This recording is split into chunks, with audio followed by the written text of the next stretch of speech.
everybody. We wanted to start off this week's episode talking about a new electronics brand that Morgan and I are obsessed with, and they're called Sudio. Sudio makes headphones and earbuds that not only have outstanding sound quality, but they also design headphones as an accessory that you'll be excited to wear around. So true. Morgan and I both got the Black Regent design, which are Sudio's premium on-ear model, and they're so cute. So cute. So cute. The combination of high-polished metal and matte surfaces embodies the vision of Scandinavian design. They also come with custom-designed interchangeable caps, so you can change them up whenever you feel like it. Change it up for your mood. Regent are the perfect companion for anyone on the go. They will connect to any device that has Bluetooth, or you can use an aux cord that they also provide. And they also give you 24 plus hours of battery life. That's a lot of life. That's life. Now, don't get us wrong. These headphones are handy, super chic, and contemporary, but they also deliver some of the best sound quality I've ever heard. They provide impeccable clarity in the instrumental tones, well-balanced sound, and definition. Sudio also has a multitude of earbuds, from hard pairs to those nice soft ones that are great for people like me with little tiny ear holes and they get sore. I get it. You can get a pair of your own Sudio headphones today, and if you use our offer code TheSistersGrim, you can get 15% off your entire order. That's right. Use promo code TheSistersGrim. That's TheSistersGrimm. That's right, 2 M's, to get 15% off your very own pair of Sudio headphones or earbuds. Trust us, you won't be disappointed. The Sisters Grimm podcast is intended for mature audiences only. Please listen at your own discretion. Tiptoe through the window. The blackest eyes, the devil's eyes. If it doesn't fit, you must acquit. The most notorious serial killer in the nation, the Night Stalker. The Boston Strangler. The Son of Sam. The infamous Zodiac Killer. What's your favorite scary movie?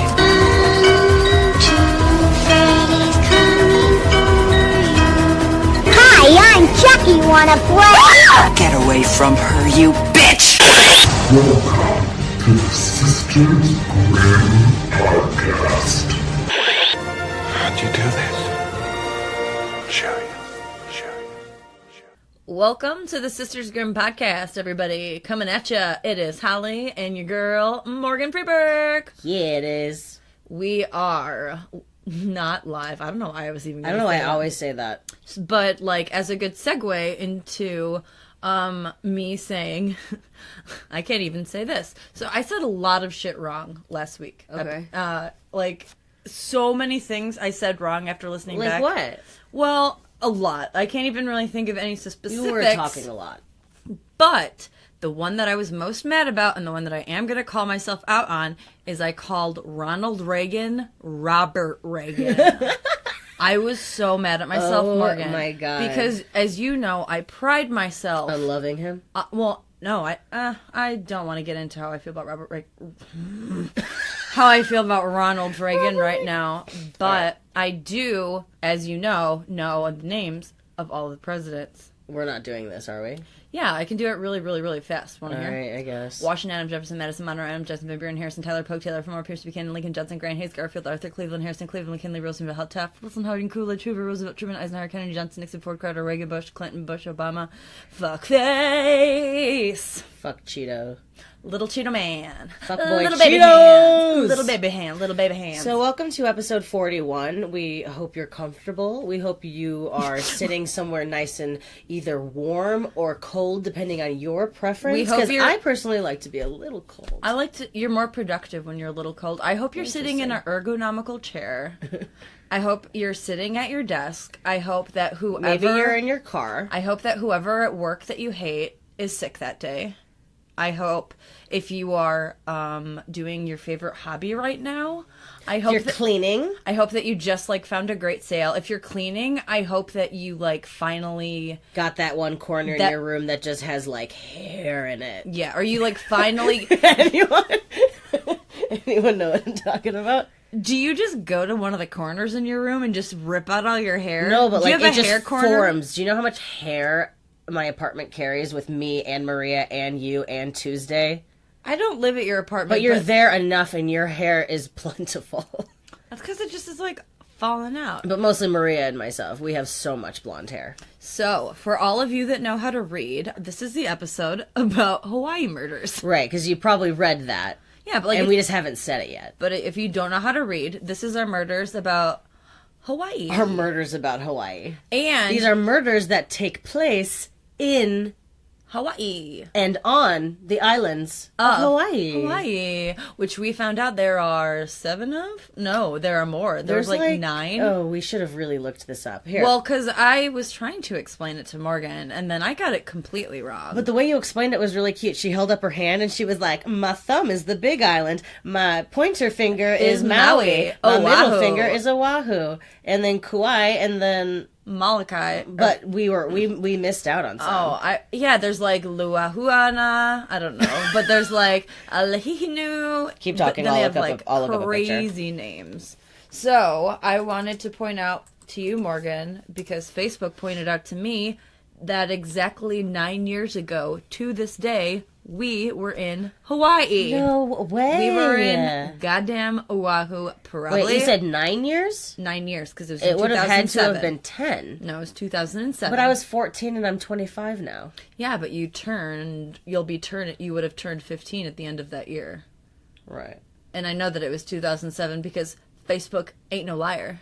True. It was a gorgeous picture. What picture was it?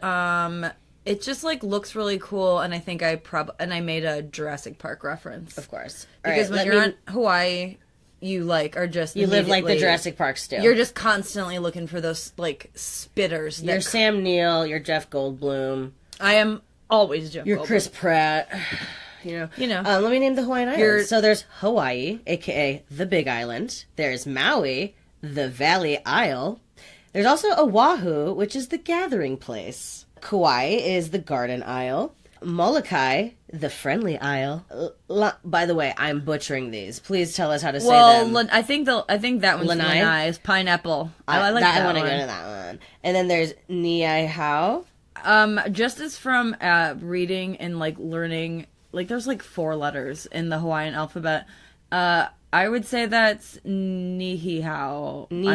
But it's the Forbidden Isle. Oh. Scary. That's scary. And then there's Kahoahaluiawa, and no one lives there. And it's the Target Isle? That was the one that we said it's just a Target. Yeah, that's where when you live in Hawaii, that's where you go to the Target.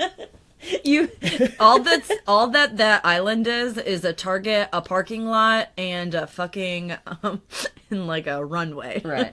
I will say I have like the biggest boner for Hawaii. Like I will watch any movie that takes place in Hawaii, even if it's a shitty movie. Oh, I thought you meant like going there, because I actually hate going there. What? I hate it. I hate being on the I hate airplanes so much. I will deal to be in Hawaii. I will go. I want to go to every island. Well, I've only been to Maui and Oahu, and I want to go to the rest. Well, I'll just do what I did last time. I'll take a bunch of fucking NyQuil and just fart on you the whole time. The whole time. Me and Holly had a full aisle of 4 seats. Holly took up 3 of them, sleeping and farting the entire trip, and I was so pissed. I was so relaxed. I was pissed off. If you're so relaxed. And Mom and Dad were in first class, weren't they? Like away from us? No, they were sitting. It was like a 2-3-2 or like a 3. No, it was a 3-4-3 situation. Yeah. I just remember on that trip they played Air Bud 2. Cool. Didn't they play Casino Royale? I don't. No. That would have. I felt like on our way home they played Casino Royale. I remember that moment. Yeah. Or wait, no, I know they played Antitrust on one of our flights. Yeah, that was the first. That was when we went to Maui for our grandparents' 50th wedding anniversary. Antitrust. I was only into it because I had just recently seen Ryan Phillippe's butt for the first time. So I was like, I'll watch anything. They also played Save the Last Dance. Fuck. And everyone at school was so jealous. But I remember going on that trip. I missed going to an NSYNC concert, and I don't really... No, I would have rather gone to Hawaii. I don't know. It's whatever. Whatever. So you wanted to begin with your first? I'm going to start out because I'm going to do the Honolulu Strangler, and he is considered Hawaii's first serial killer. Hawaii is, as we know, made us 50. They rounded us out. They made us 50. Yeah. They made us 50. They made us the 50 we are. And they're goddamn beautiful. And it's so gorgeous. You know what's really cool? When a volcano makes a Landmass. Oh my god, I watched so much Planet Earth last night, by the way. Was it really good? It's good, and then it's sad, and then it's, like, powerful. And then it's, like, so scary. There's going to be a moment in one of my stories where you're going to feel as grossed out or scared as I did last night when you were searching on your phone the deep sea. Right, because that's And I was freaky. super scared. Okay, so the Honolulu Strangler, he murdered 5 women on the island of Oahu, which is weird because we were there 9 years ago. We must have been there forever because we were also there on your birthday. No. Then it's not that weird. No. Well, I think one of them happened to match. I don't know. So, anyway, so yeah, it was on Oahu, and it was between the years 1985 and 1986, and he has never been caught. And at this point in time, we still don't know who he is. Whoa. Yes, but more of that to come. He probably left. Or died. Or died. Well, there's theories later. Cool. So he's like the Jack Ripper of Hawaii. A little bit, yeah. Jack the Ripper, yeah. All of his victims were found with their hands bound behind their backs, and they were sexually assaulted, tortured, and eventually strangled to death. Yikes. His first victim was Vicky Gail Purdy. She was 25 years old, and on May 29th, 1985, she went out clubbing in Waikiki. You know, like we all have, on May 29th, 1985, and she was last seen alive by her taxi driver, who took her to the Shorebird Hotel around midnight so that she could pick up her own car and drive it. But Vicky's car was found still in the parking lot, and then her body was discovered the next morning on an embankment at Kihei Lagoon. The next victim happened on January 14th of 1986 now. Mm-hmm. So 17-year-old Regina Sakamoto missed her bus. So she was in high school. She missed her bus. She went to Leluhua High School. She called her boyfriend around 7:15 to let him know that she was going to be late, but Regina never made it to school that day. Regina's body was found the next day. She was only partially clothed and her hands were bound, and the cause of death was strangulation. Regina's case led the police to believe that they had a serial killer on their hands due to the blatant similarities between Regina and Vicky's murder. So that's pretty early, because that's only 2 killers. But you said this is the 80s? I mean, they got stuff by the 80s. Oh, this was when they were finally getting stuff. They were finally getting it, yeah. I mean, this is when they had... the 80s, so they didn't see a serial killer until the 80s. That's pretty good. I know. Well, I mean, we don't know. I didn't... When it was the Polynesian Islands, there could have been all kinds of stuff. But I'm also, like, no offense to, like, old-timey murders, but, like, it's just so far away. I feel so disconnected. I feel too disconnected. If it didn't happen, I just 40s and on, I'm into. Anything before the 40s, maybe the 20s. I mean, I love me a good Dust Bowl story. Right. I love... Who doesn't love the Grapes of Wrath? No one. So, the next victim was Denise Hughes, only 2 weeks after killing Regina. Oh, God, I thought you were going to say only 2 weeks old. And I was like, oh, God. Oh, God, that would be super fucking sad, considering his M.O.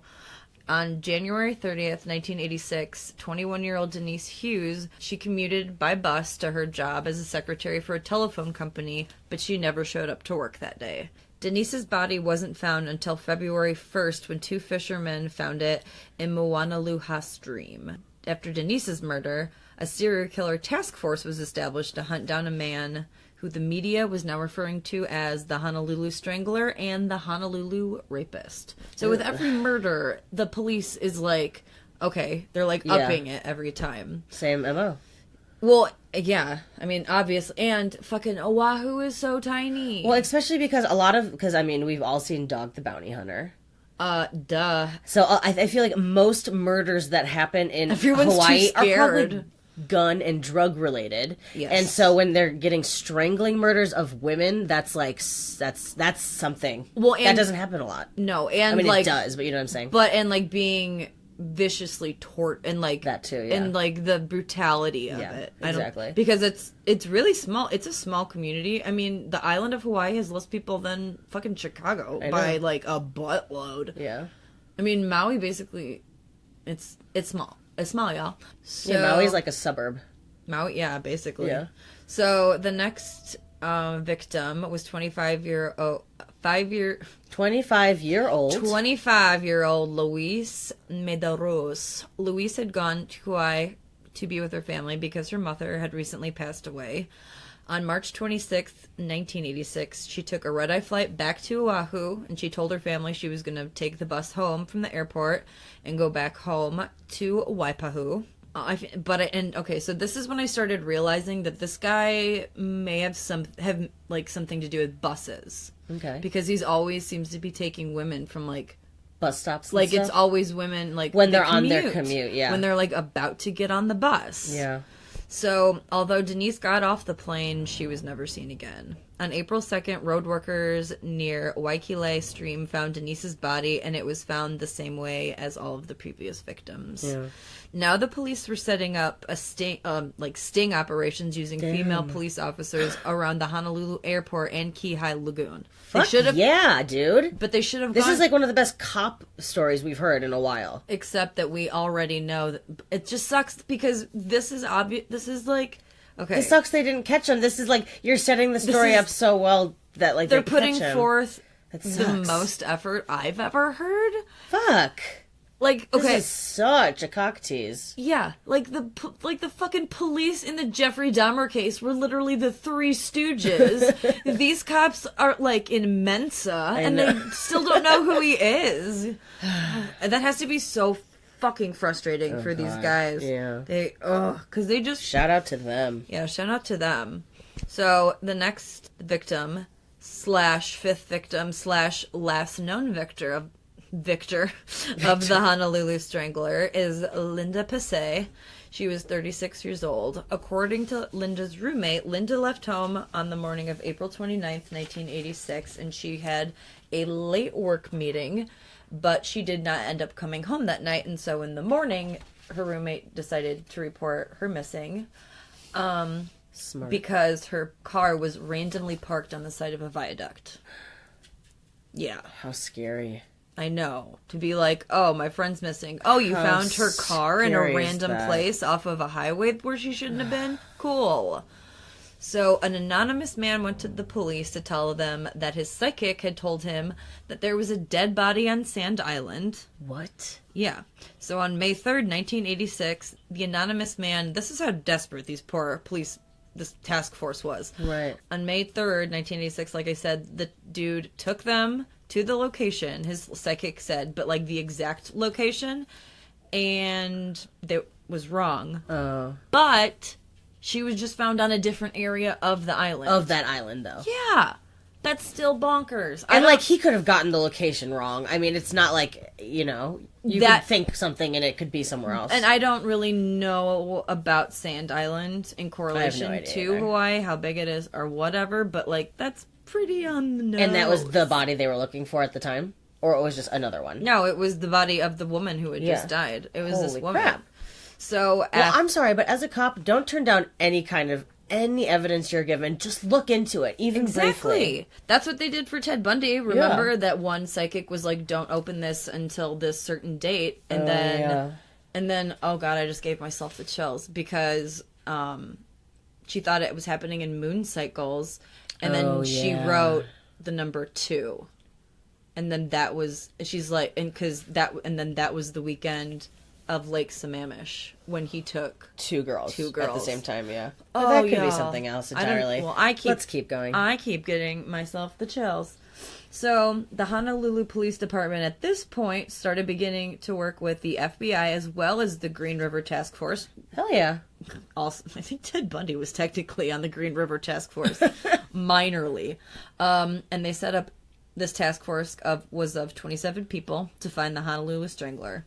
The killer was profiled as someone who lived in the area and was an opportunist killer, a.k.a. someone who would kidnap women while they were waiting for the bus, who possibly aren't, 100% paying attention. Because and also, like, he probably was taking women that were, smaller. Oh, yeah, no, stature. They were, yeah. He liked petite, I think. Or that may be my other It's just an easy grab. Yeah. You know? It's just, well, and, like, if you're not paying attention, I mean, like, how the fuck do you know you're about to get taken by a fucking serial killer? Yeah, you have no idea. I do, but that's just me. Especially living in Hawaii, you're probably just so carefree. You're probably so fucking high and just, like, smelling I mean, you know what, dude? It is not all rainbows and hibiscus flowers over in Hawaii. Although there are a lot of... It is not all huma huma nuka nuka apua'a. Fuck off. And, huma huma you know, nuka apawa'a, bitch. Luau's. Fuck off. Yeah, it's not all pigs and poi. It's not all pig roast and poi. It's not all... It's not all forgetting Sarah Marshall and Blue Crush. It's not all the 3-part episode of the Brady Bunch. Our favorite thing to watch on family vacations. Anyways... So, like I said, he was an opportunist killer. Roadblocks were set up to question commuters, and one witness came forward saying that he had seen a light-colored van with a Caucasian or mixed-race man driving Linda Pesse's car around the time she went missing. And then when they found her body, that witness was arrested as a primary suspect. This person, the suspect that is, they never say his name ever. He's always just the suspect. Well, they don't know his name. Exactly. So, this dude was Caucasian, middle-aged, clean-cut, wore black glasses, had a receding hairline, and he was polite. Of course he did. He was described by an assistant manager and waitress at a restaurant where this suspect frequented that he always seemed a little too interested in her. And she also fit his victim profile. Yeah. Oh, this was the right one. Petite and brunette. Yeah. Which, that makes sense, because little. Yeah. And why are people always fucking trying to kill brunettes? They really are. Like, everyone's MO is like, I like brunettes with long hair. I must same kill with them. the I gotta Boston kill. Strangler wasn't his thing, or was it the Boston Strangler? Or No, am I thinking of David someone else? Berkowitz liked girls with long brown hair. Yeah. Fucking that, like, the car dude. Remember that truck driver? The one... Oh, the scary ass picture. I know what you're talking about. That was an Illinois murder one. Oh, yeah. That shit felt Yeah. good. So she said another time that he offered her a ride home because she couldn't get a ride home, and she had a gut feeling not to, and he was, like, really persistent, and she was just like, no. Good. So she ended up getting a ride home with her buddy. Good. He was like they said he was like a local But that would have motorcycle been dude. It's almost like, too bad he didn't kill her, because, like, then they would have known it was him. If he took her home and she died, they'd know it was him. Not saying, like, I wish this girl died, but you know what I'm saying? Well, it's He was getting... Well, but it's funny. He was getting stupid with his kills if he was going to kill her. Okay, but a couple days after this happened, he was arrested. I thought you said we don't know who he is. This guy was arrested as a suspect. Yeah.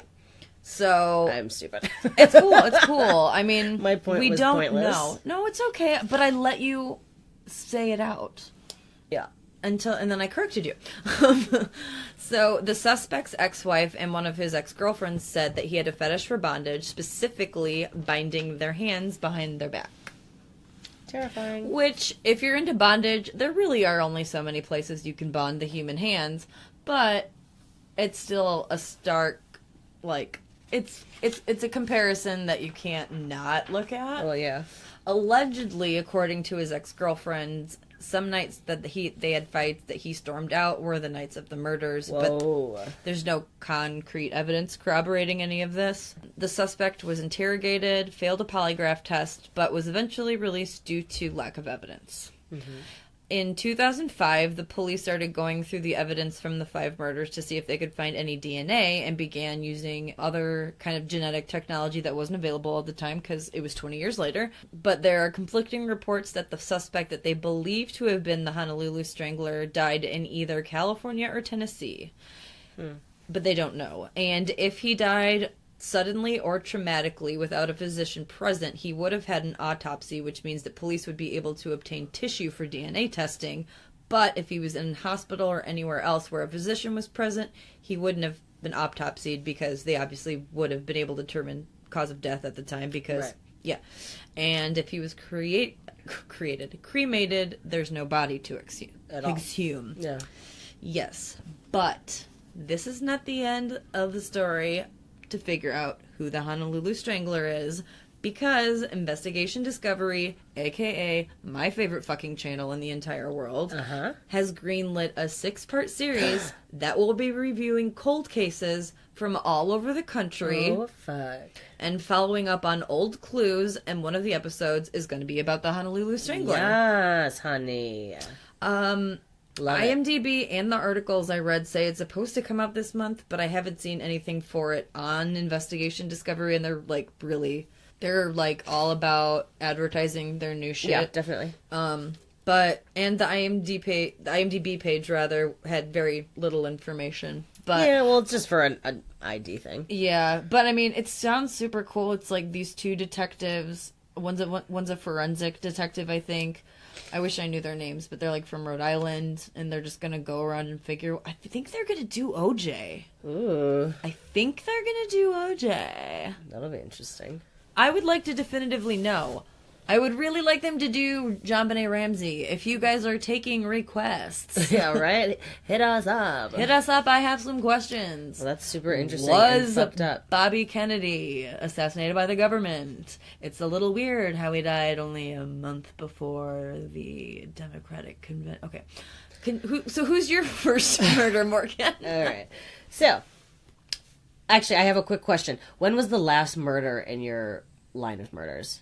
Well, he only... Like, what's the most recent one? The most recent... Was it still the 80s? It was still the 80s, okay. Yeah. It was the 80s, man. So people were, like, doing coke and listening Duran Duran. It was just crazy how long some people... Because he may have not even died. He may be just some other detective's MO now in, like, West Virginia because he moved. Because that's the thing about Hawaii is you can just leave. Yeah. You can just go. You can just bye. Just bye. It's so far away from everything else. And back in else. the fucking 80s, you could literally smoke on an airplane in the 80s. Yeah. You could literally just walk on with a gun and they're like, hey, cool gun. Seriously. So, I am now going to talk about the Xerox Murders. Every time I tried looking for a Hawaii killer, this one came up. And every time, the biggest one. Yeah, and every time I turned away because I wanted to hear it from you. Thank you. Unless I've already heard it before, but I can't wait to hear it out of your mouth. So first, I want to talk about the killer. His name is Brian Koji Ayasugi. He was born in 1959. I couldn't find his actual birthday, but whatever. It's not that important. I mean, I knew nothing. I know nothing, Jon Snow. You know nothing. We all know nothing, Jon Snow. He was born in Honolulu, Hawaii. He grew up in Nuuanu. The Nuuanu neighborhood in Honolulu. Growing up, Brian was a part of his high school's Army JROTC chapter, that is the Junior Reserves Officers Training Corps. This is a youth program, Corps. Sorry. This is a youth program that literally focuses on motivating young people to be better citizens. That's good. Isn't it ironic? Don't you You'll think? See why. Because he's a dick. So this and he kills people. I mean, that's not a spoiler alert. This is Hawaiian Murders. True. So he also, just as a side note, was a part of the school's riflery team. Okay. Yeah. So according to Brian's brother, Dennis Ayasugi, in 1977, when Brian was coming home from a graduation party, he crashed their father's car and smashed his head on the windshield during the accident, and Dennis claims that his brother was never the same. Fuck. Those head injuries, yo. Yeah. Dude. So, Brian's father, Hiro, however, said that he was totally normal up until he began working for Xerox.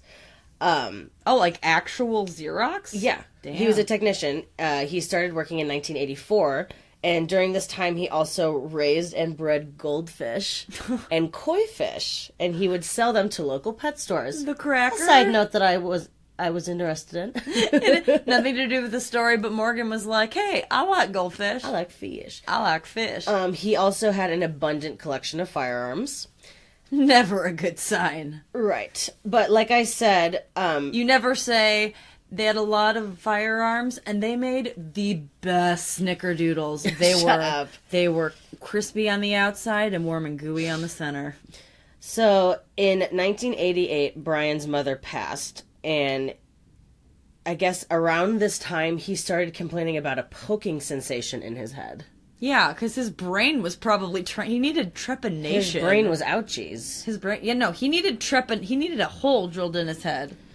So around the time that like issues started coming up working at Xerox. It was around the time when he transferred to a new work group, which I don't really know what that means, but There's probably like a different like section. right. Different So he group was of people. constantly making unfounded accusations of harassment and product tampering against his coworkers, and they were always like, what the fuck? And they were always just like, dude, calm down. And he was like super aggressive and angry all the time. They're like, Brian, it's fine. Seriously. Some of his former coworkers claimed that other repairmen ostracized him and would, try to make fun of him and make him feel like he was on his own and like he didn't have friends. Oh, that's not cool. But he would also made repeated threats against other coworkers' lives. Oh, which is a huge red flag. That's a big red flag. I'm sorry, I've never once at work heard someone say, I'm gonna fucking kill blah blah. I mean, I've heard I'm gonna fucking kill Brenda. If someone said that, I'd be like, okay, I'm gonna say it jokingly all the time. But like, no. Not You've never even heard someone say that jokingly? I mean, not really, but anyways. I could get a lot of people in trouble, I guess. Whatever. So in 1993, he was ordered to undergo psychiatric evaluation and anger management courses after he kicked in an elevator door and was arrested for third-degree criminal property damage. I don't even know what that is, but that sounds bad. Third degree? I think it was at his work. So wait, would first degree... I don't know why it's third. First degree is maybe no one damage saw a him baby. do it, but he had like a hurt leg, so they were like, it was you. I don't know. They're like, we don't feel bad for you. Right. The psychiatrist who examined him, however, he said that Brian suffered from a delusional disorder and paranoia, but he said that he was not a danger to society.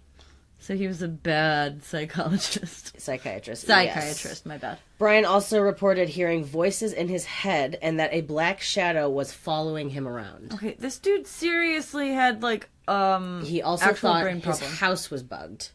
He thought that they like bugged his house and were fucking with his fish. He also told his brother that a shadow attacked and pinned him down. Did he turn into Bob from What About Bob? Literally. Oh, dude. Maybe this is who he's based off of, because he walks around with a fish. Maybe, dude. I don't know. I've never seen that movie. It's so good. So the family actually had his house blessed. And I guess the priest who blessed it was like, this man has some serious, like, mental issues that you guys need to take care of. They're like, we know. No, they weren't. Oh, they weren't taking care. Or they're like, oh, they were kind of, like, not...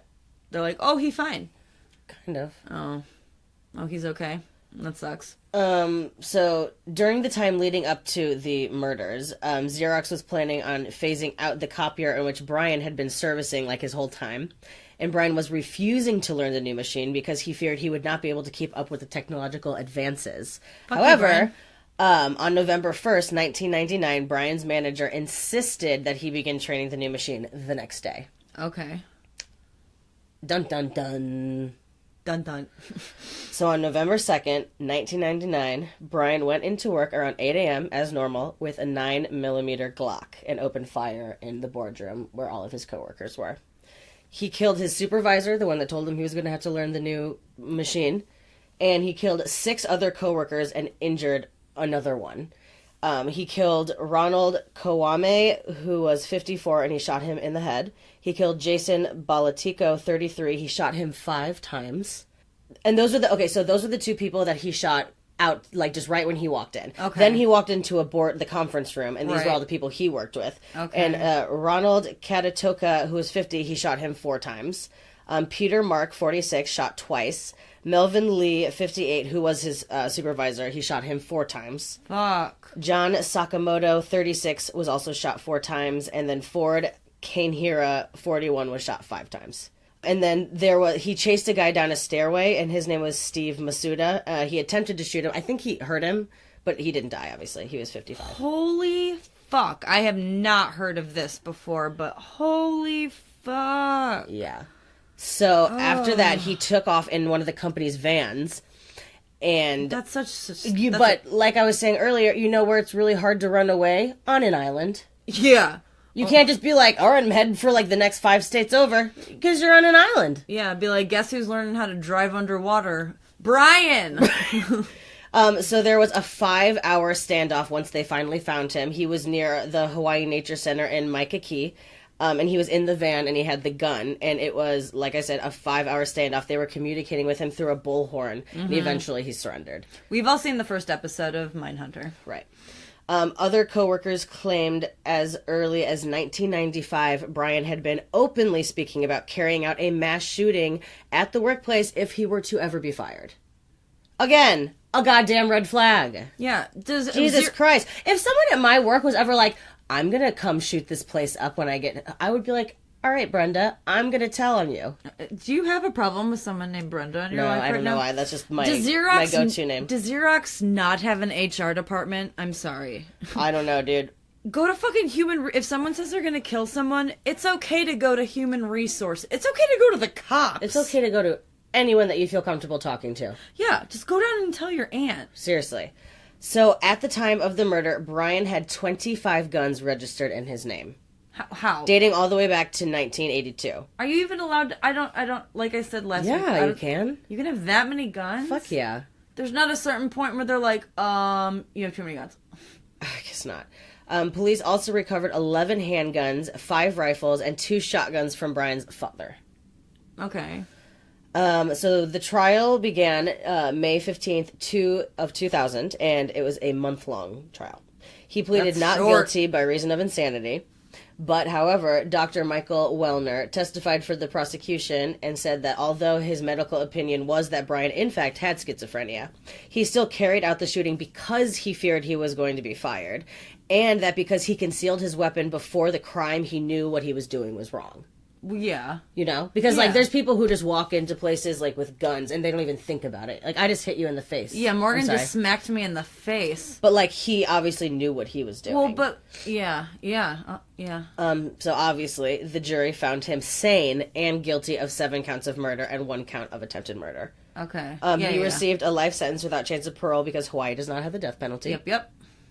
Xerox and the hospital that said that he was safe both were sued by the families of the deceased. Fuck yeah. Because both ignored clear signs of mental instability. Yeah. Always do wrongful death. Yeah. Brian has been moved and is now being held in, like, a prison in Mississippi due to overcrowding and inadequate facilities to house prisoners in isolation Aloha Correctional Facility, because I'm sure it's very small. Oh, God. How shitty would it be to be like, oh, yeah, Hawaii, and then be like, you're going to Mississippi? I'd be like, no, thank you. If you're in prison, does it really fucking matter? I mean, yeah, you're behind bars. Right. You got 3 hots and a cot. So, after this happened, Xerox vacated the premises of the building where the shooting happened. Yeah. And nothing else went in there until 2004, producers from the popular show Lost built a soundstage there to film indoor scenes. Fuck off. A famous quote from Brian is, I decided to give them a reason to fire me. Whoa, dude. So he obviously knew what he was doing. He knew what he was doing. I mean, he was clearly had schizophrenia and was saying things, but he was aware and he would still be a danger to society, and he should not be. I mean, it's really... He is incarcerated. Schizophrenia fucking no chance of parole. Sucks. He did try, he tried saying that, like, he wasn't adequately, I don't remember what it's called, but basically he was saying that his lawyers didn't really defend him that well, and he tried appealing it, and they were like, "Fuck you." Yeah, that happens a lot. Well, that's like you're a mass shooter, like you're not getting out of jail. Yeah. They're like, dude, no, no, bro, that's gonna be a no for me, dog. His dad was quoted saying, "I'll bring him a gun so he can kill himself to prison." Oh, God. So his dad was not, like, behind, like, a ride or die? No, his dad was a ride or die. He was like, because that's what my son wants is to die, but he can't die because he's not up for death penalty. Weird. But also, maybe don't threaten to bring a gun to a prison when your kids killed someone. What is it with the what was their last name again?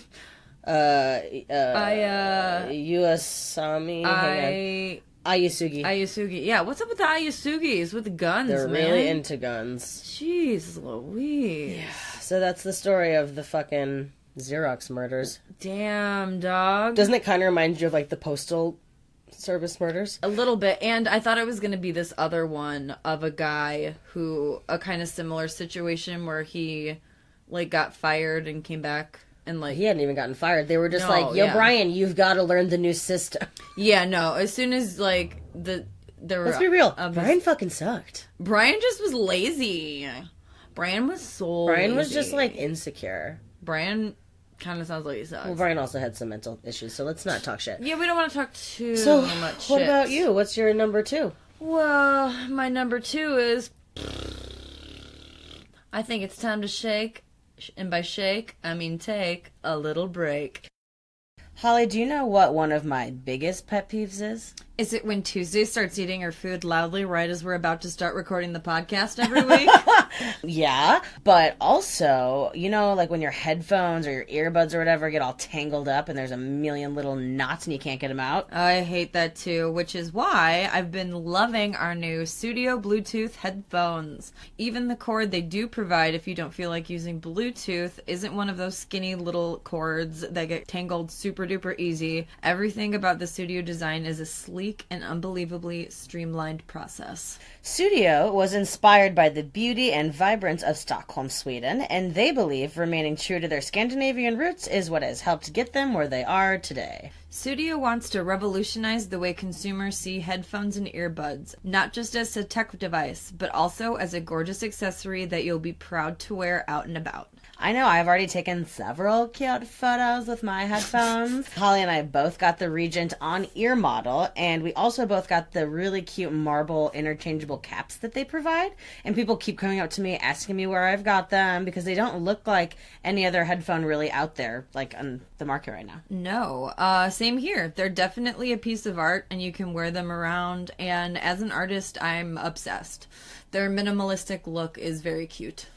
Studio also has smaller earbuds like their tray design that are amazing for working out. They're sweat-proof, and they have custom wingtips so they fit very securely around your ear. What the frick are you waiting for? Go to their website, studio.com, to get your first pair of headphones or earbuds, and if you use our promo code, The Sisters Grimm, that's with 2 M's, you'll get 15% off. That's right, The Sisters Grimm, 2 M's for 15% off your entire order today.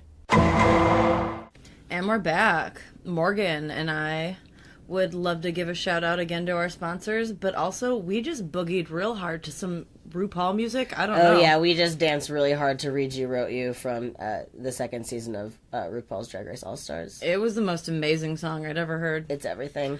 I don't watch Drag Race. We are all Katya. So, on to my next Hawaiian murderer. His name is Robert Mark Edwards, and... Why does that name sound so familiar? Because it's, like, the most popular name in the world. I swear to God. It was hard finding Isn't information. that the guy's name? Wasn't that the guy's name in the West Memphis? The one... Mark John. No, he was like Brian Mark David. No, he was Mark John something, right? He was Mark John. This is Robert Mark Edwards. Oh, he was they like sound similar. Mark John Byers. Yeah. Mark John Byers. It sounds so similar. Robert Mark Edwards. And then there's like Mark. There's like so like Mark Markison. There's Marky Mark. There's David Mark Chapman. There's John Hinckley Jr. There's Harvard Lee Oswald. All right, who are we talking about? John Wayne Gacy. We're talking about Robert Mark Edwards. Speaking of John Wayne Gacy, Whoa. I'm sorry, but Dad told me this today. Dad is John Wayne Gacy. The prison guards at Stateville, where John Wayne Gacy was held, told Dad that John Wayne Gacy listened to Dad on the radio. What? When Dad was on WCCQ. Oh God. Yeah. Oh, that's weird. Yeah. Oh, God. Isn't that crazy? Oh, God. It's cool, though. Oh, God. He was a listener. He was a fan? Wow. Yeah. So John Wayne Gacy has heard our dad talk. Maybe he identified with him because his name's also John. Oh, no. I don't want anyone that I know to have any sort, to be able to... Well, he's very dead, so it's fine. He's very dead. He's, like, opposed dead. to, like, kinda. Yeah. Okay. Sorry, So I back had to say that. No, that was fucking crazy. I did not know that. I know, Dad told me that today, because I was telling him about that one thing that we're going to talk about. Why do all these little, like, gems of John Wayne Gacy keep coming up in our lives? Because he lived around here. That's very true. So there's a lot of, like, John Wayne Gacy rubbing off. Oh, yeah, because literally, on Maria's birthday, when we were trying to fucking find a psychic... I never told that story. Tavern? We ended up outside of it. Which is where John Wayne Gacy... would frequented. Yeah. Also found a psychic on our friend's birthday, left her alone in a stranger's apartment, and the last thing she said to me was she mouthed, "I'm scared," and then I left her. And went out. She was fine, and it was a really good reading. And it was an amazing experience. So again, Robert Mark Edwards. He only killed 2 women, and one was actually in California, but the second that's one... not a real story, Shut Holly. the fuck up. Shut up. One of them was in Hawaii. Good pick. Just kidding. One of them was in Hawaii, and they're really fucking brutal, so I had to include it. They're fucking cray. Fair enough. Like bonkers banana sandwich. In May of 1986, 55-year-old Marjorie Diebel was murdered in her apartment in Los Alamitos, California. The things that Not Hawaii. Again, shut up, Morgan. You misunderstood the assignment. Oh, fuck. I got a C- on this podcast. Seriously. You got a D for effort. Fuck you, you brutal. Things that happened to these women and, like, what they had to endure was seriously so fucking heartbreaking. And you always just find those kinds of stories. I do. They find me. They find me. They really do. Every time I'm out. Every time I think I'm out, they pull me back in. So, Edwards beat her head and broke her nose. She was found in her nightgown with her hands tied behind her back with a telephone cord. My 2 dudes are very similar. They both liked binding things that women. would never happen now. Yeah, no. No one's getting tied up with telephone cords. You could be tied up with your iPhone cord. You totally can. You could. I mean, if you have one of those really long ones. But they're honestly weak as fuck because they break so easily. They're so shitty. Yeah, like a telephone cord, you can't break that shit. That shit's never breaking. Honestly, it's unbreakable. And if it gets, hey, tangled... iPhone, maybe you should base your cord system after, like, old school 90s telephones. Well, but also back... That was heavy duty. When people had landlines, they weren't constantly... The reason they go bad, well, first of all, is because everything Apple makes is obsolescent because, you need to buy... They want you to buy new things. But it's because you're pulling it out. Like, with landlines, you weren't constantly pulling the cord out of the phone. Never.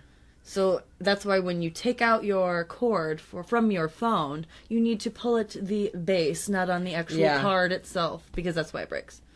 Whoa. So, yeah, didn't mean it all blow your minds or anything. Remember when cordless phones were, like, the craziest idea ever? We were like, what? Yeah, and then one time you threw our Aunt Robin's cordless phone into her pool, and Whatever, she was... people don't care about that. Morgan, phones used to be so expensive. Yeah, but people don't care about that. She said once she was still mad. And she can get over it. She can get over it. Okay. So yeah, Edwards beat her, like I said, hands behind her back with a telephone cord. She had a noose made from a belt around her neck, and she was suspended about 6 inches off of the floor, and the noose was tied to the top of a very tall dresser. Damn. She had marks on her ankles indicating that she had been tied up, and she had adhesive residue on her mouth and cheeks, meaning that she had been gagged with some sort of tape. And then it probably ripped off. And then he ripped it off of her, like, post-mortem. Who knows? Who even knows? Both of her eardrums were lacerated and torn. And she was boiling hot water? No, lacerated means, like, he cut them, or she, like, poked her in the ear. I didn't understand that either. Ear stuff fucks me up. I'm like, what'd you do to her ear? What movie is it where they pour boiling hot water in someone's ear? I don't know, but that fucks me up. Yeah. That fucks me up. Yeah. Or, like, putting bugs into... Oh, God. Ew! Oh, God. Oh, what? God, oh, God, you just took God. it to a yucky place. I know. What kind of bugs? Like, fucking earwigs. Oh, stop. Ew. I'm gonna throw up. But actually, what I'm about to... Honestly, though, what I'm about to say is about 1,000 times worse. So eardrums lacerated. She was also vaginally and anally assaulted with a can of mousse. Yeah. And he also stole some jewelry on the way out. Yeah. That is so fucking horrible.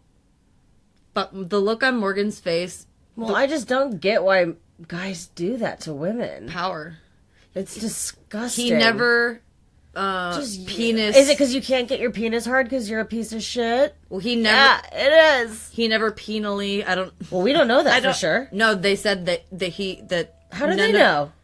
They check they do rape kit tests. What if he did that and then fucked her with the thing? Wouldn't that, like, probably take all of him out of there? Especially if he used, like, I don't know, a condom or something?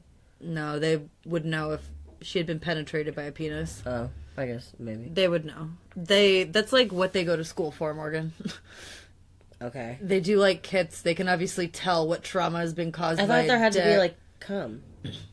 No, there doesn't have to be cum in order to know that someone has been raped. Or that penal action happened. DNA, I guess. Or just anything involving sex. So, or with, like, a sex organ. So, his next victim was 67-year-old Muriel Delbecq. She was a realtor also. So both his victims were realtors, and probably an empty... Were they found in the empty houses that they were selling? Oh, I don't know, because there's not a lot of information, because I told you everyone's name is Robert Peter Edwards, or Robert Mark Edwards. Yeah. Yeah, so, she actually lived in Alaska, but she spent 2 to 3 months every year in Hawaii. In January of 1993, she was found murdered in her apartment in Kihei, Maui. She had been strangled, and her head had been horribly beaten. Her pubic hair had been cut off. What? Not shaved off. Because she had cuts all over her vagina, too. Oh, God. You use, like, a knife?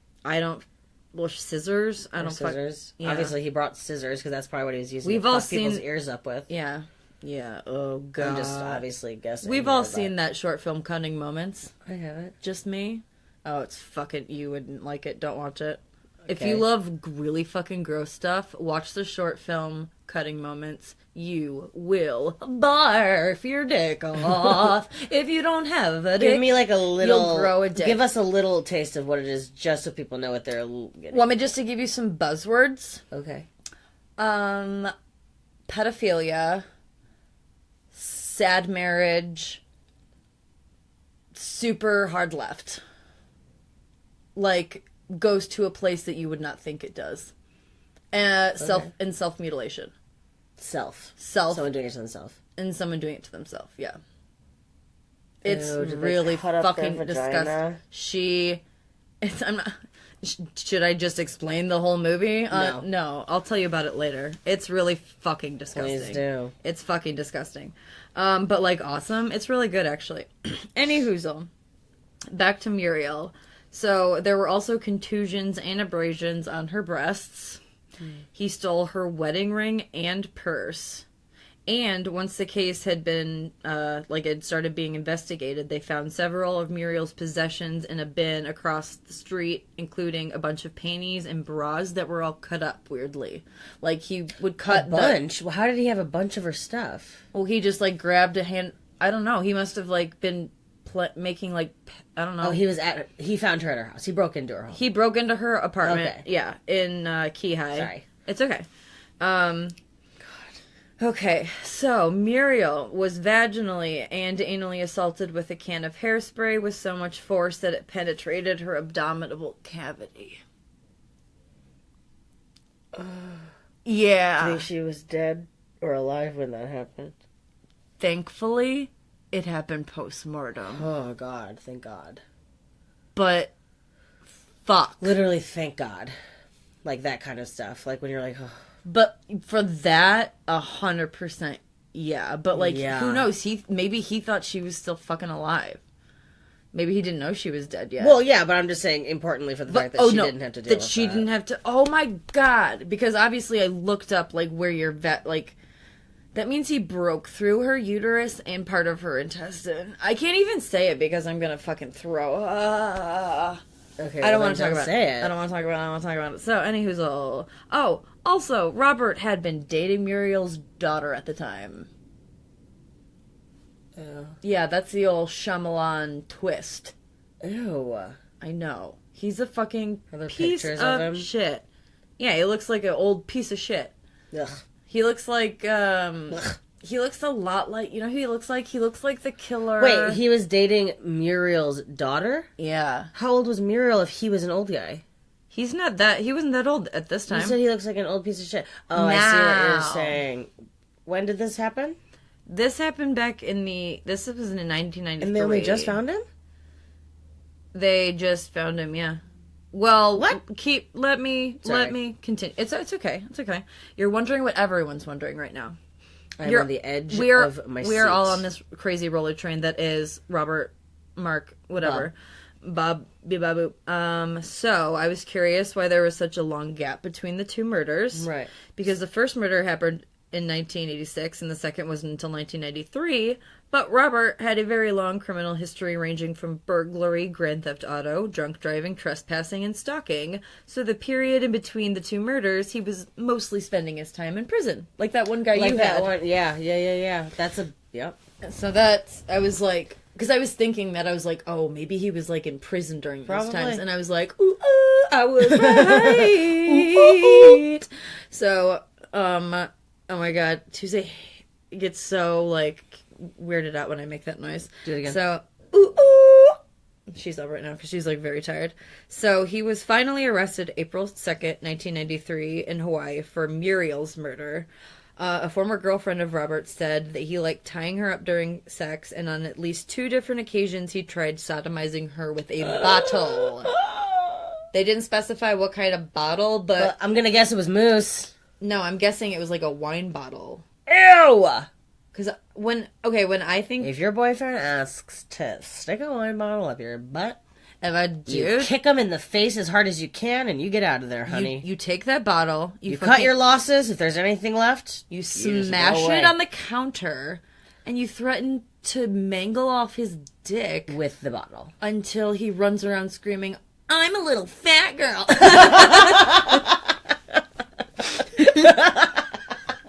Because that's a perfect way to demasculate a man. So he also said that, or she rather, also said that he would stalk her, like, and go to her work and like around her house and stuff, and threaten to kill her if she ever left him. You know, just like your normie, your boyfriend, just like your cute guy. Just like murder and chill, stalking and chill. So for the murder of Muriel Delbecq, Edwards was sentenced to 6 consecutive life terms, and like you said before, Hawaii ain't got no alibi. 6. But Hawaii ain't got no... Because of how brutal. Because, I mean, my dude, like, he killed so many people, death but he only got what I meant one life sentence. Yeah. No, this case was really, like... Ugh. They were like, dude, well, yeah, because it's so fucking brutal. The torture, and, like, that's the jury heard about it. Wait, did he plead, like, insanity or anything? Or was he like, I did it? No, he pled that, he pled basically that he had such a bad addiction problem, and he was, like, under the influence, and so of what? It made him, I think just alcohol. Oh. Probably, like, mescaline. I mean, uppers will make you do crazy shit. He was probably on ether, honestly. If it was the 90s, hell yeah. Who knows? He could be Hunter S. Thomasing it up. He could have been on multiple things. But... Well, damn. Yeah, so he confessed to both murders, and he was extradited to California for the murder of Marjorie Diebel, and because it's California, he was up for the old death penalty. And he was sentenced to death, and he's still in California, where he continues to overturn his conviction. The most recent information on Edwards that I was able to find was that he filed for a habeas case, and that had been fully briefed by the California Supreme Court, meaning they have seen it. Right. That's all I know. I don't know how long that process takes, but a habeas case is what got Ryan Ferguson out. But you know what? I don't think this Ryan Ferguson didn't shove anything up someone's pussy so much that there was fucking no guts. evidence with him. Yeah. So during his trials, like friends and family tried making him seem like how good a guy he was, and how he was really turning his life around, and how he was like helping other addicts and stuff, and that they need to take it easier on him. And they said that that the jury shouldn't have been allowed to know about the torture that the women, because that would sway their minds. Well, yeah. Duh. Like, That's I mean, so stupid. It's stupid, and it reminded me a little bit of the Jinx, because well, who cares? Yeah, It's been out for spoiler so long. alert. Like the Jinx, how it starts is when he kills that guy, like, in his apartment complex, Yeah. and how he fucking got off with it because his defense team was so good at making the jury see this isn't about, like, don't look at the fact that he chopped his body up into a million pieces or whatever. Like, whether or not you need to know, or you're making the decision of whether or not this was, like, intentional. Yeah, this was intentional or self-defense. So they kind of tried being like, well, don't look at it. Watch the Jinx if you haven't. Holy shit. If you haven't watched, you're the not Jinx, even giving that much away by saying that. Right, no. If you haven't watched the Jinx, Oh. what are you doing with your life? Drop everything. Like I've said, even if it's a baby. And go to HBO Go now. Go to HBO Go now. Or go now to HBO Now. Yeah, what is HBO Now? HBO Now just means you don't have to have the, like, package. This is not something interesting we need to talk about in the podcast. So, yeah. I mean, it sucks. Fuck Rob. Fuck Rob. And he liked I don't think he'll get out. No, I really hope not. And I believe in the secret, so if I say it's not going to happen, it's not going to happen. Did I forget to mention? Did I forget to mention that he was fucking sentenced to death and he's still on death row? Like, he's gonna die. Yeah, but you said that they're trying to get him out of it, right? They're not gonna. Good. They can't. Wait, how? Because he got tried in California too. Yeah. Fuck ass. So okay, Holly. So that's why it's I will give it good. to you. Yes. I will give it to you. Yeah. Even though he killed someone in Hawaii, it's good that he killed someone in California too. It's good that he killed someone in Quiet California high too. five. Yeah, quiet. Aw, I love you. That's what I was thinking. I was thinking of quiet high five. Gotta love those quiet high fives. I'm glad you chose a story based solely on the fact of making other people feel like shit. Yeah, no. Don't you feel like throwing up? Yeah, and you're about to feel even more like throwing up because of my story. Get into it. All right. I mean, it's not like it's brutal, but okay. Mine is just like what drives a person to stick hair products up a woman's vagina? I don't know. Ask Ted Bundy. Just kidding. You can't use his dirt. Just kidding. I have a Ouija board, so we can. Stop. Just kidding. I am not inviting that. That into would be my the apartment. last person we should invite. Oh my god. You're safe from zombie attacks up here, but guess what you're not safe of? Ted Bundy's ghost. Ted Bundy's ghost just ran. Little Teddy Bun. What random ass thing in my apartment would Teddy manifest in? Probably I really hope that photo of his face that you have hung up and framed on your wall. It's cool because his eyes aren't in it. And that's what he'd look like. He'd be dripping with blood and he wouldn't have pupils. I think just like based on statistics. But you guys would have sex, so it'd be fine. Fuck off. I can't fuck that painting. Just kidding. I could fuck anything. You can fuck anything you want. Anyways, shall I continue with please do before I just keep... my fourth and final story? Yeah. Fourth and final story? Make me stop talking. Okay.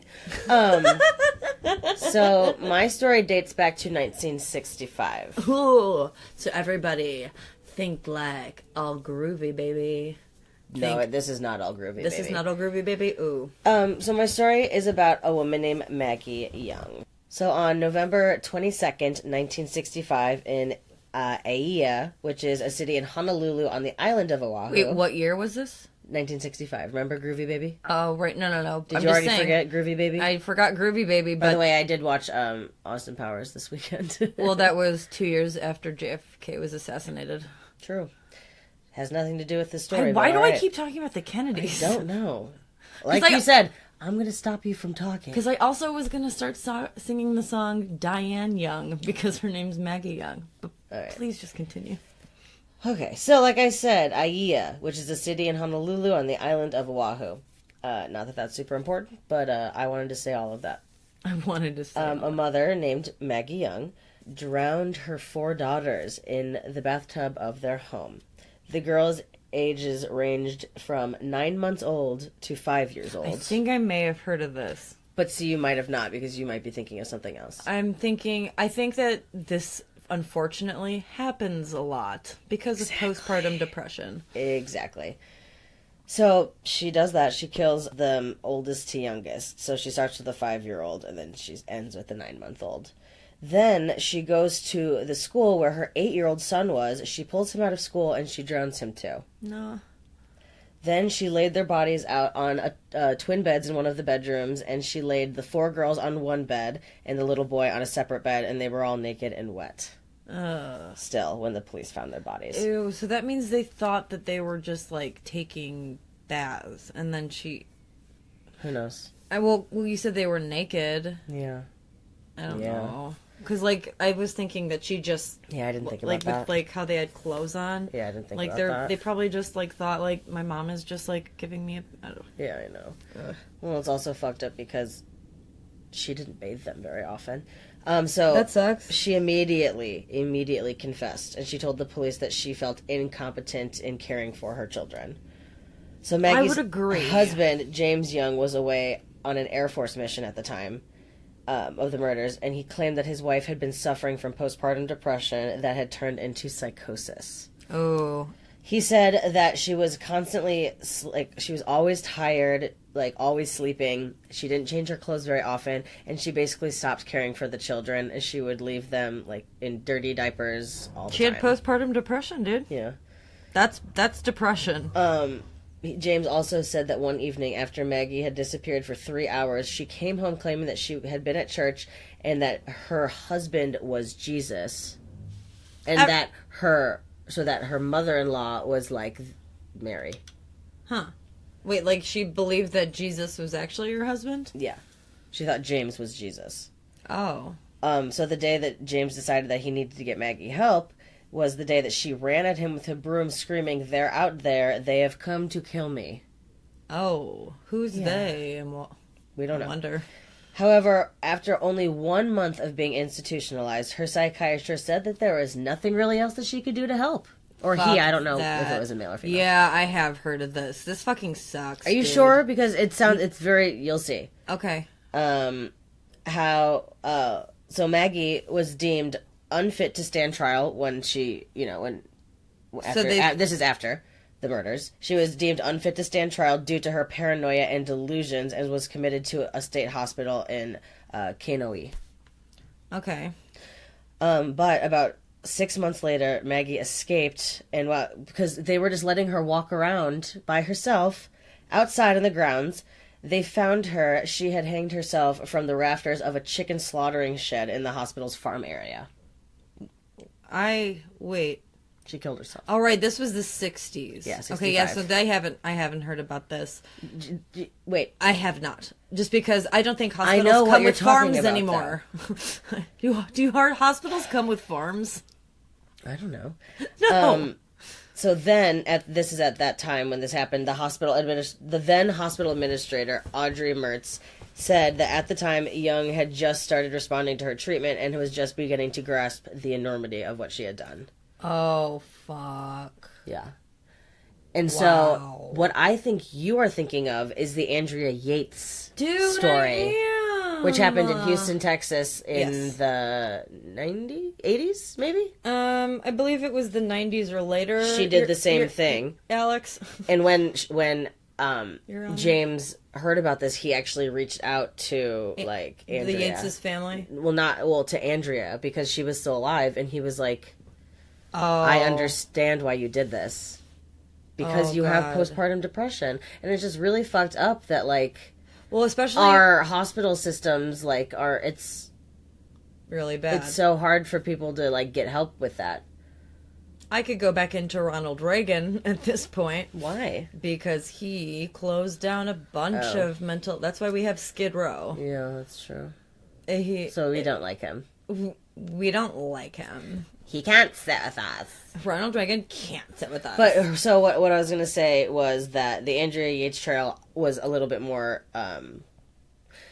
it was just a little bit more widely known. This other one wasn't that well known because it happened in the 60s, but also, like, it wasn't as sensationalized because, like, the media just wasn't like that back then. Because you kept being like, wait, and then I'm like... Because I knew exactly what you were talking about. And you were... Because I remember right. I remember this so well. Our cousin Lauren, we were staying... I don't remember where we were all staying, but I was staying in the room with her, and she told me this story, and I got so scared that I had to go back to our hotel room where Mom was staying and sleep with Mom because I was so scared. Oh, that's really That's scary. Because she also told me the one about the lady who, like, let her car drive into the water. Yeah. And her kids were in there. Thanks, Lauren. Yeah. Dark stuff. Those are fucked up stories. Yeah, I remember when the Andrea Yates one, it just sucks because they don't get the help they need. James Young, he's like, I think he was like 60 something when this happened. He reached out to her and like he's been trying to do a lot of work with women who have postpartum and just depression in general. That's amazing. Yeah, because it really fucking sucks. People do horrible things when they have mental health issues, and it sucks because you can't. It's so hard to feel compassion for someone who's done something so fucking horrible. And when things are so expensive and hard to come by, like meds that help you with that, so especially like with something like postpartum, because it's not something that is diagnosed when you're young. No. And so you might not even realizing it's happening. And I know with the Andrea Yates case, I don't remember her husband's name, but he was like not a great guy. And he kind of was like, I know he left her for I think he got with another. I don't want to. He was like discredit him or anything. But I don't know, but I know that he wasn't. He was kind of an enabler. He was an enabler. I just think it's real bullshit how mental health is treated in our country. Yeah. And I feel like there should be better programs for people to get the help they need. And they should be cheaper. Like, rehabs should not cost as much money as they cost. Rehab medications are bogus. It's so ridiculous. I could rant for... I hope all of Tuesday's snoring is picking up. I know, she's really tired. Because I could go on and on about... She had a hard day doing absolutely nothing. How much I hate how much depression medication costs. Yeah, it's really sad. But you know what it is? Depressing talking about it. It's true. And you know what? We were just on such a high right before we restarted this because we were dancing to RuPaul music. So I would like to tell everyone after this episode, because it's bleak, to go turn on some RuPaul. I would recommend Sissy That Walk. It's a banger. Yeah, I'm real bummed out, and I am just staring at the cover of the 9/11 Commission report. Well, that's why I asked why you have it propped up. I'm gonna put it down. I put a cool bookmark on it. Anyways, why? I'm like reading it. That's been the Sisters Grimm podcast. Let's talk about something cool. Well, that John Wayne Gacy thing was really all I had. What's your best Hawaii memory since we've been there? You were really young both times. Okay, these aren't like my favorite. These are just the ones that I remember because I was really young when we went both times. When the first time I remember, I got so sunburnt that I had boils on my face. Oh yeah, the first time I got so sunburnt in the family pictures that we had. They had to edit your skin. They had to Photoshop my fucking head. I just remember you and I doing the Titanic thing on that yacht that we went on. It was not a yacht, it was a sailboat. But it was a sailboat that Oprah had been on, motherfucker. I think we've already talked about that on the podcast. We were way too young to appreciate that. Oh yeah, we have talked about it. We were. Because I remember specifically talking about how we watched my dog Skip. I also remember, when we went back when I was like 14, the way our hotel was set up, that it was kind of shaped so that you could see into a lot of the other hotel rooms. And I remember it was when like Grey's Anatomy was like at its height. No. It was American Idol. Yes. And we were watching American Idol and we could see that every TV was watching American Idol. Thousands of people. Everyone in Hawaii cannot be bothered to do anything. We're watching American Idol. Everyone in the Hilton Village in Oahu was watching. Goddamn. Yeah, I wonder what season that was. I don't remember. I don't care.